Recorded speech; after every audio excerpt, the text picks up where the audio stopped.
You're paying to build a wall around your property to show ownership of that particular land. And as you just mentioned, you have to build, is it the house or the fence roof level high? Is it the fence? The house, roof, yeah. Mm-hmm. Okay. So again, guys, so those of you that are listening and you're looking for free land in Africa, well, there is no free land in Africa. We've just cleared that up for the record, but because you do have to pay processing fees, you do have to pay to get that land registered. So there is a cost, okay, for that. All right. So I just want to kind of clear that up for everyone that's saying that land in Africa is free, because when we start saying that there's free land, then you got people thinking that the land is free. And as you said, nothing is free in the world. Everything costs something. Yeah, and every piece of land you get, you're going to have to go through registration and processing fees or whatever, and then pay whatever the cost it is for the land. So maybe it's free in the essence of you don't have to pay for the land itself. It's just the processing. But, and then, of course, you because you have a plot of land, it doesn't mean you have the money to build on it. So even if you do get the free land, you still have to come up with the funds to build yourself, and you might be able to get assistance support here to help you do it. But, definitely you have to have the funds. And then you have to figure out where you're going to stay while you're building as well. So that's exactly. Did you have to pay? That has to be calculated. Yeah. It has to be calculated into that fee. And then correct me if I'm wrong, but there is a time frame from the moment you purchase land or you invest in your land. You've got 2 years to either build on that land or build a fence on that land and or be living in the land of Ghana, right? Yeah, well, it depends on where you buy land and the kind of deal that you make with whether it's family land or stool land, chieftaincy land, or what have you. It depends on the deal, but for the most part, most people are you get something what's called an indenture, which is something that leads to you getting your title, and it says that you have to build to lintel level or roof level within 2 to 3 years. Depends on where you're at. The average is between 2 and 3 years that you have to build. And then if you don't, then they have the right to take the land back, or you just come and have some kind of other negotiation. Some people, like with me, I was able to just let some farmers just farm on the land. Basically, it shows you that this land is sold and that so it discourages anybody else from coming behind you and trying to buy the same land. So it's good. The best way to claim land here is to get the land and immediately put some kind of structure on it. Or if you have a farmer that can farm on the land, depending on how much land you have, then they're always there. So they'll be the ones that's able to protect the land and say, no, this land belongs to Dr. Sharita or a Black American. They might just kind of describe whatever, and then that discourages other people from buying the land behind you. Sure. And that makes sense.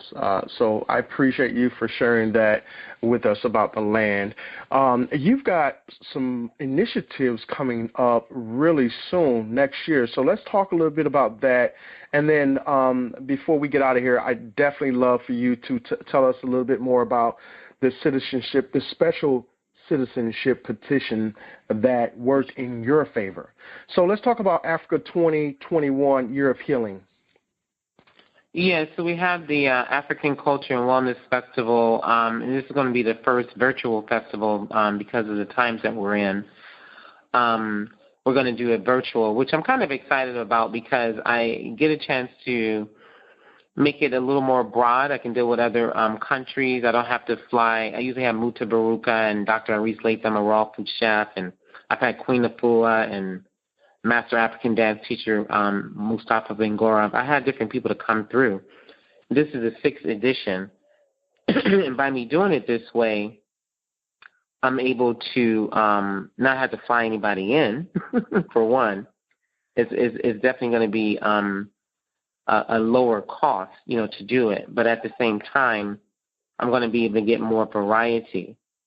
And then I can get people, I might even decide to go to Rwanda. I'm not sure yet, but I can do it from there. You know what I'm saying? I can be anywhere in the world and do it. So this is going to be the first year that we do virtual. And even when we go back into when things become, I won't say back to normal, but when things become better, then we'll be doing, the festival as normal along with the tour. And then we'll continue with the virtual. So this year we do a lot of different workshops in reference to like plant-based diet. We have some different vegan chefs that come through and do some workshops. We have holistic healing, herbal herbalists that will come and show us different home remedies you can do for basic, illnesses that we deal with on a regular basis. We have someone who does natural hair and skin care to get people out of using so many chemicals and come out of these weaves and perms and things like that, so we can stop, harming our body and causing, carcinogens or cancer-causing agents to build up in our bodies. We have, we do a lot of what we call Afro fitness. So we have someone who does African Afro aerobics. We have African traditional dance. We'll do comedic yoga. And we also have capoeira, which is basically an African form of martial arts that's originally from out of Angola and become popular in Brazil. So, and then we have something called the Peanut Butter Kids, which is a year-round program for the children where we get together once a month and do different arts and crafts to preserve the arts of Africa, because that's something that's kind of going out the window as well. Just like in the States, they've taken a lot of the arts programs out, and they're doing the same thing here. So we want to make sure that the children understand that arts is very important because it tells the history and the time of day of a particular race of people in a time. So so we're doing some things with that. And then we have our different artists. Usually we have one international artist and then local artists. And then this time I'll be happy to have somebody from Los Angeles and from Atlanta, some other parts of, we're looking to even get an artist out of Barbados and, of course, our artists here in Ghana. Then we also have poetry. We have spoken word. So there's a lot of different things that goes on, and we're gonna it's gonna go on from 12 noon to 6 p.m. GMT time, which is Ghana time, and that's 7 a.m. New York time or Eastern Standard Time. Okay. And for more information, they can just go to the website, or they can those numbers that you gave earlier. I'll just give the WhatsApp number. It's best to not call me, but to get me on WhatsApp, because my phone usually after interviews it can really ring. So the WhatsApp is easier for me to communicate with people, and it's the fastest way for me to communicate. And that's 770-316-4217. That's 770-316-4217, and that's WhatsApp. Okay. And your website for the Africa 2021 Year of Healing, the website is www.acawf.com. www.acawf.com. So I want to make sure that we send our listeners there to support your initiative and be part of this awesome tour and festive event. So, Doc, let's talk a little bit more about, we've got a few moments remaining, let's talk a little bit more about your special conditions of your citizenship petition. Okay, so December 28, 2016, 34 diasporan Africans who live here in Ghana were able to receive their citizenship here in Ghana based on being a petition that says that we are your children who were stolen away illegally, and we have the right to return. and not to be seen the same as a foreigner, like the China man and the Lebanese man and the Indian man and the white man. So we don't need, we're standing in lines in immigration looking at all these people, and it's like that don't look like us, and we're like, we shouldn't be here. We shouldn't be here. We should be considered differently. We're your children coming back home. You're always asking us about coming and bringing our skills and, our money and this, that, and the other, but you're still not letting us have the citizenship. So it was a long fight over some, years. There's people who have been here almost 50 years, 30 years, and been fighting on the grounds, but it was really a stronger fight, I would say, in the last maybe 10 years, because there was an African diasporan coalition that was put together with about 13 organizations here on the ground, Pan-African organizations on the ground, that came together and said, let's, really try to push this through. And with all of that, it still was having, some run-ins because people, we're having trust issues amongst each other. We don't want to give up our information of what we're doing. We don't want everybody to know what, the money that we bring in, and, just a bunch of things that we normally do, as people when it comes down to how we don't trust each other.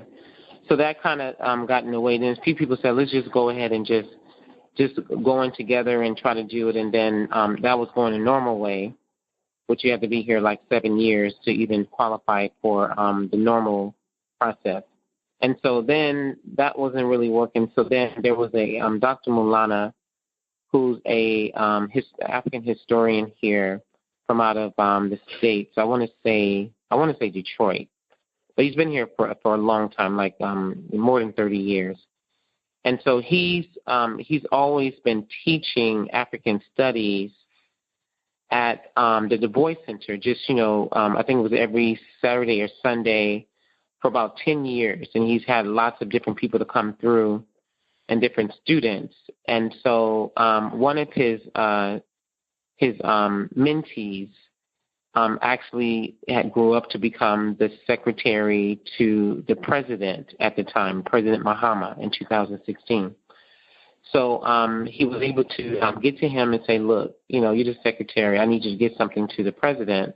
This is a petition for me to get my citizenship, and based on me being a stowaway and taken here illegally, and I want the right to return. And then he just basically put his information, who he was, what he's done since he's been here in Ghana, how many people he's might have helped through employment, or if he has an NGO, just whatever, all the information, about himself. Put the petition in.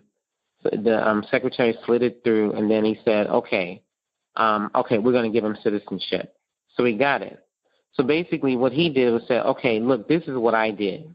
And it was the same petition that we had talked about in the first place. It was the same petition we had talked about during the times when we were all coming together. It's just that he decided, let me just go ahead and do it on my own and see what happens, because he has somebody on the inside. So basically, he decided, okay, I have mine. I'm going to show you, we're going to do the same. I'm going to show you exactly what I did. You're going to take my petition, put your name, put your information, put everything that you've done, and then we're going to all come together and then submit it, to through the same process. So some people did it. Some people, were skeptical about the process. I was one of them. I was kind of skeptical. I was like, okay, let me see what happens to y'all first. One of those type of things. And so basically, that's a brilliant idea. Yeah. So basically, they put in so many applications. I can't remember how many it was, but out of the ones they submitted, 34 people were actually able to get their citizenship on December 28th, 2016. So this 28th of this year is going to be the 4-year anniversary of the first time that African diasporans has received citizenship based on that petition in the history of Africa. Oh, wow. So, that's a milestone. So after that, it's a serious milestone, because we're talking about 400 years plus, right? So yes. It was a very big deal. I was there to be able to witness it. I think more than half the people that was there, I knew them. I've been knowing for a long time. And I was just really happy to see to be a part of it, just to witness it, right?